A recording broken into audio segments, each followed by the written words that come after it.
சிவபெருமானை வணங்கினால் வெற்றிக்கு வழிவகுப்பார். உலகில் மனிதன் தன் தர்மத்தை காக்க கடமைப்பட்டுள்ளார் பகவான் ஸ்ரீ கிருஷ்ணர்.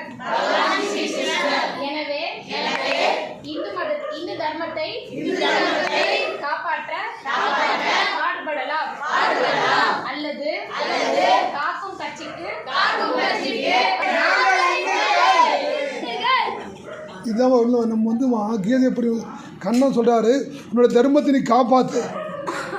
ஆனால் இப்போ யாரும் காப்பாற்றல, எல்லாம் கோயிலுக்கு போகிற வரோம். ஆனால் கறி மட்டும் முஸ்லீம் போய் பரியாக வரோம். அவன் நம்ம பணத்தை நம்ம இந்துக்களை கொலை பண்ணுறான்.